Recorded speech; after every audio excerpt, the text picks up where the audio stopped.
What's good, YouTube? It's Nas, and we back with another video. Road to 300 subscribers, of course. And today's video, we're going to be talking about the two Game 7s in the NBA. It's great that we got two Game 7s in round one. And it's the series I expect the Clippers and Nuggets, which is, when I'm recording this, it's 12:03 a.m. So it's actually today. So we're just going to make picks. And the Rockets versus Warriors, who just came back 3-1 just now, moments ago when I'm just starting to record this video.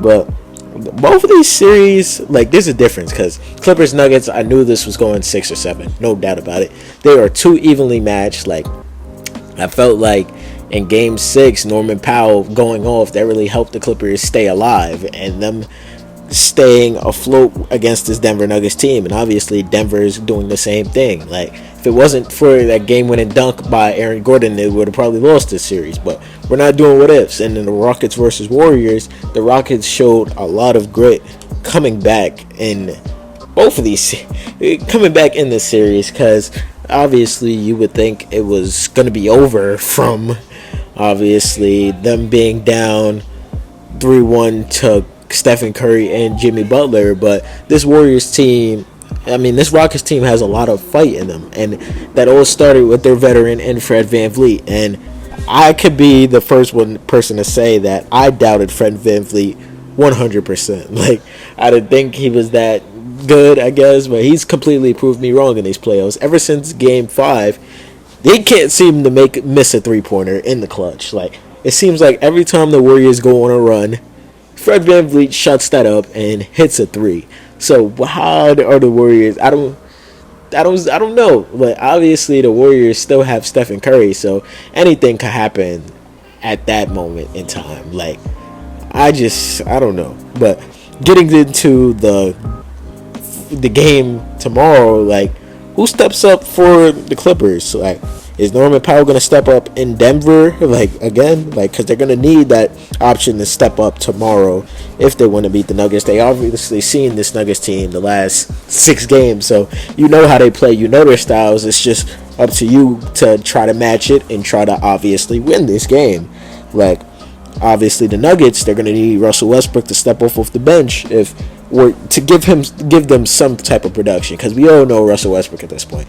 He has some good moments and he has some really bad moments. So if the good can outweigh the bad, that could obviously help out the Denver Nuggets and give them another push. And obviously if they have key production from Michael Porter Jr., who is dealing with a shoulder injury, but he can overcome that and get you probably like 10 to 12 points, that can help a lot. And you get Aaron Gordon to have a good game. But I just think if Jamal Murray has a playoff Jamal Murray game, like, we could see a legacy game from Jamal Murray. I feel like, because I've always seen, for some reason, Jamal Murray step up in the playoffs. Like, he's never stepped up in the regular season, but when it comes to playoff time, like, you know Jamal Murray is locked and loaded and ready. But so it's just funny. And does James Harden step up in Game 7? Because obviously the Beard has really improved his game. Like, I would say a couple years ago, or obviously last year, I was talking about James Harden being washed. My friend who's a Harden fan gets on my ass about it to this day, be calling him washed, because obviously the great season Harden has had. And does Harden have a good game in Game 7?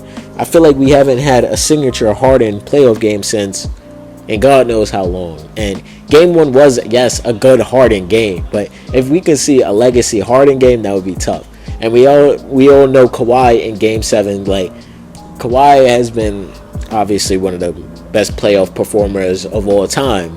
So we obviously know what Kawhi Leonard is going to bring in Game 7. I hope, and I full-heartedly believe I know what he's going to bring. I'm going to keep it up. Like, I'm not going to act like I don't know Kawhi Leonard. He has that clutch gene.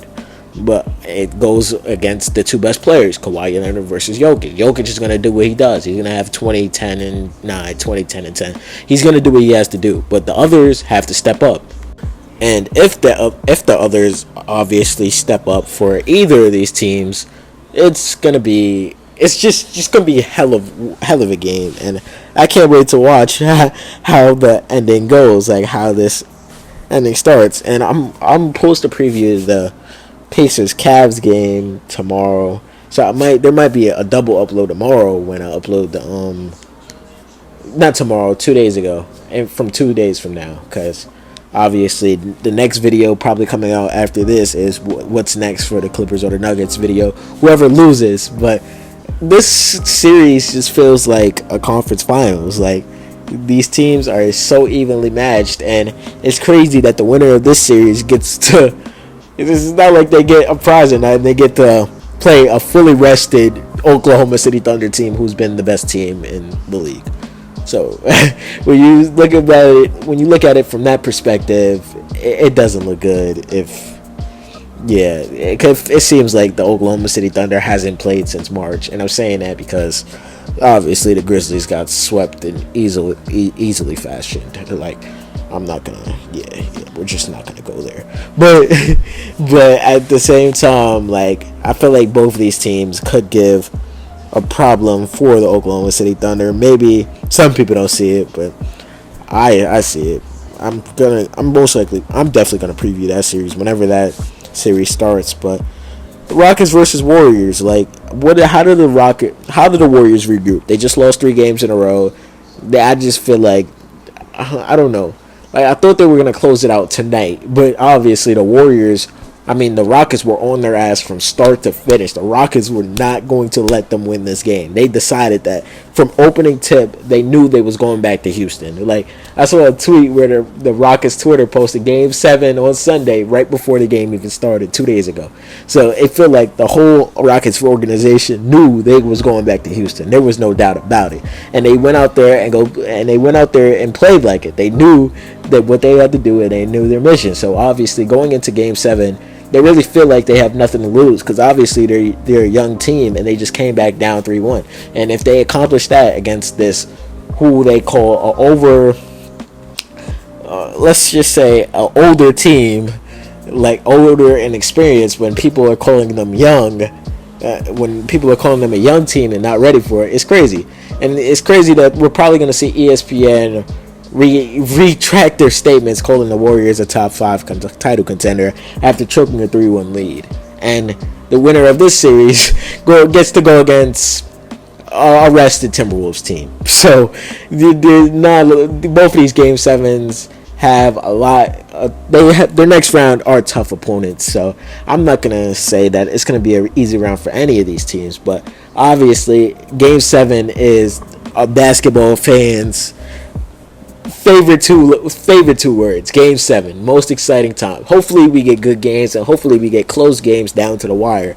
I really don't want to see a blowout in any of these Game 7s, because it's been such a good series for both of these series. Like, these are games I've watched from start to finish.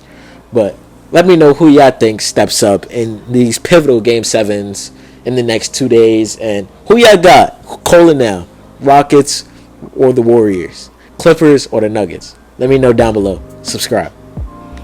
Nah, if y'all still here, y'all some real ones. But if y'all want to see some more videos, just hit the subscribe button. We post it basically every day. We grinding. And there's a video right there if you want to click that shit. Or I might put 2 up here. But click them. You might like them.